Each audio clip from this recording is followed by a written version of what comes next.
Hello, this is Julian with Coffee Reviews, and today we'll be recapping our reviews for the month of July 2024. This video will feature three things: a discussion of our favorite coffee this month, as well as any honorable mentions, our upcoming coffee of the month, and anything else pertaining to this channel that we feel is worth discussing or addressing.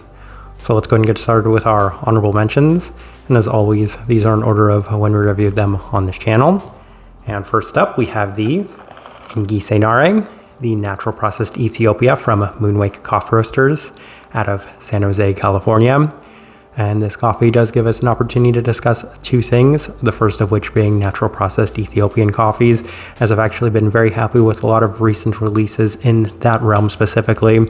As a lot of people know, I have not necessarily been the biggest fan of natural processed coffees over the last couple of years, but when there is a cleaner version of a natural processed Ethiopia, then they do tend to be some of the most memorable coffees for me throughout the entirety of the year. And the second thing I wanted to discuss about this coffee was the ultra light profile that it does offer, as I've noticed a number of coffee roasters skewing much more in that direction, and it is an interesting concept as we're going to be reviewing a number of coffees that do have either an ultra light, an extra light, or something along those lines sort of profile to them. And this coffee did kind of kickstart that, as I was very curious about this coffee for a number of reasons, and that was one of the main reasons. Even then, this coffee did catch my interest, and I want to give massive credit to Moonwake on this one, as I found this to be a very nice natural processed Ethiopian coffee. This one is no longer available for purchase. I actually got one of the very last ones of this coffee. Next up, we have the Gitere, the wash processed Rwanda from Apollon's Gold out of Tokyo, Japan. And this one is much more so me highlighting Apollon's Gold once again, as a lot of people know that Apollon's Gold has been one of my favorite coffee roasters over the last year. They have made a subtle shift to the way that they've been roasting their coffee, and as a result, I've enjoyed their coffees so much more since that shift. And this one, while it wasn't necessarily my favorite coffee that I've ever had from Apollon's Gold, was one of the more enjoyable Rwandan coffees that I've had in a while. Though truthfully, we don't review too many Rwandan coffees on this channel, but I was very happy with the way that this one turned out, with a much more fruit-forward profile for the majority of it that was complemented by a lot of the characteristics you would expect from a Rwandan coffee. And I do hope to review a lot more of Apollon's Gold's coffees here in the near future. Unfortunately, I don't have a great supplier that offers a lot of their coffees currently at this moment, so a lot of those purchases would come directly from the roastery itself. And that's to say that I'm hoping that they release a number of coffees here in the near future that might catch my interest and prompt another purchase from this coffee roaster, as they are a coffee roaster that continues to catch my interest with a lot of the coffees that they do offer. Once again, this one is also no longer available for purchase. Next up, we have the Finca Isabel, the wash processed Bolivia from Wesson Gopi out of Shah Alam, Malaysia. And this, of course, being the first ever Malaysian coffee roaster that we've reviewed on this channel. And I had a little bit of insight about this coffee roaster before purchasing this coffee, as I'd had an opportunity to try a sample of one of their Kenyan coffees. And in addition to that, I had an opportunity to try the slow shade natural processed Ethiopia that Airworks was offering as well. And I was really impressed most specifically with that natural processed Ethiopian coffee, though the Kenyan coffee did catch my interest mostly because of the profile of that coffee. And that was the same case with this one right here, as if you watch this review, you saw that by the end I really seemed to enjoy this coffee a lot more than maybe some of the earlier stages. And this coffee roaster in general has caught my interest quite a bit, as they do have a number of offerings on their website right now that have definitely caught my interest. Some very unique coffees, and I do plan on making a somewhat big purchase from the coffee roaster here in the future, mostly because their shipping is actually not that bad whatsoever, and the cost of their coffees is also relatively cheap, so it's a great opportunity to explore this coffee roaster a little further in depth, especially with some of those very interesting offerings that they do have on their website currently. So I'm hoping that maybe we'll have the opportunity to do a blind taste test of a number of their coffees, but that's something to be determined here in the future. As far as this Bolivian coffee goes, as mentioned, by the end, it was a very interesting coffee, and I feel like there's a lot more to it, so I'm probably going to freeze a dose or two of this one and revisit it at some point in the future. But Bolivian coffees are coffees that I've continued to enjoy year after year, and this one was no exception, as I found it to be a very interesting coffee. Unfortunately, this one is also no longer available for purchase. And last up, we have my favorite coffee this month, and that is the Johan Vergara, the wash processed Columbia from Bell Lane out of Mullingar, Ireland. And this coffee right here definitely caught me by surprise, as I was not expecting a coffee from the Irish coffee series that we reviewed to be as good as this one was. But that's a testament to just how enjoyable this coffee roaster is, as this coffee turned out to be much more Ethiopian than I might have expected.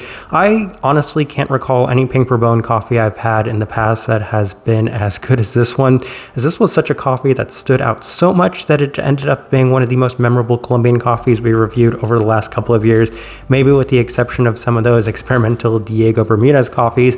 But outside of that, for being just a standard wash processed Colombian coffee, I'm not sure that there's much more you can improve from this coffee. As mentioned, there were so many fruit forward profiles to it in the aroma and definitely within the cup itself, and that has led me to purchasing a sample box from Bell Lane, as they had a number of coffees that they're very excited about. So I'm hoping to also do a blind taste test of those coffees, though they are relatively small samples, so it'll just probably be one video and no full reviews on those coffees. But I'm very excited to break into those coffees, because if any of them are anywhere near as good as this one was, then those are some coffees that I'm definitely looking forward to as well. This one is also unfortunately no longer available for purchase. And that takes us into our upcoming coffee of the month, and that is the Deborah Bourbon from H&S Coffee out of Laramie, Wyoming. And if I recall correctly, I think that this one's also sold out recently. There's only one coffee that we did purchase from this most recent H&S order, which is the wash process Bolivian coffee, for anybody that might be interested in one of our upcoming reviews. But this coffee right here did win our coffee of the month poll, as it was a very interesting coffee of the month poll, mostly because we did something that we're going to do from this point going forward. And before we recorded our live stream, we actually posted a question on Instagram asking you guys what coffees caught your interest at the moment and what coffees you'd like to see in the coffee of the month poll. And that led us to a number of interesting routes to go with it. And we ended up going with non-Gesha Panamanian coffees as the theme for that coffee of the month poll. And a lot of the reason for that was because so many people were interested in this coffee specifically. And truth be told, when H&S initially released this coffee, I was very interested in it, as well as the Bolivian coffee that they were offering. So I wanted to purchase both of these coffees, but given that we'd recently purchased from H&S, which is to say we have some H&S reviews coming up, I didn't necessarily want to double dip and go back and purchase some more of their coffees, but I was very excited to see that you guys were also interested in these coffees, so that was exciting for me, as it does give me an opportunity to review this one. A lot of people know that wash processed Panamanian coffees that aren't Geshas are some of my favorite coffees out there to review in general, mostly because they've become a little less common and a little bit more difficult to find. So seeing this one from H&S, which is a coffee roaster that has definitely been on my radar given the recent success we've had with their coffees, was very exciting for me, and I was very excited to see it win that coffee of the month poll, as this is definitely the coffee I wanted to win the poll, and it won by a pretty wide margin, and I was very happy that so many of you guys suggested it to us. And that does take us into just kind of our final thoughts, because there wasn't too much actually worth discussing this month, as it seemed to be a pretty seamless month. We are going to continue to do that with our live streams, where we offer the opportunity for you to submit some ideas. And if you watched the live stream, you saw that we went through each and every suggestion that had been put forward to us on the Instagram question. And that worked really well and gave us an opportunity to kind of look at some interesting and different coffee roasters out there. As mentioned, we are looking at a couple of blind taste tests as well, so that is going to be from Bell Lane. I'm pretty sure that that one's going to happen, and the one from West and Gopi is also probably going to happen. I know it wasn't necessarily the most popular of our recent reviews, though I think a lot of people that watched that video probably had some interest in that coffee roaster from that point going forward, given that Malaysian coffees aren't the most common in the United States. And even for people that are from that part of the world, it sounds like they're not too familiar with that coffee roaster, but they are a very interesting coffee roaster, and one that we're hoping to feature a little bit more here in the near future, as well as some other exciting coffees from Airworks that we'll have in the works as well. I think that's the best way we can leave this one. So as I was saying, if you guys are enjoying the content, give this video a like, subscribe if you're not already subscribed. But this right here has been a recap of our reviews for the month of July 2024. Thank you for watching.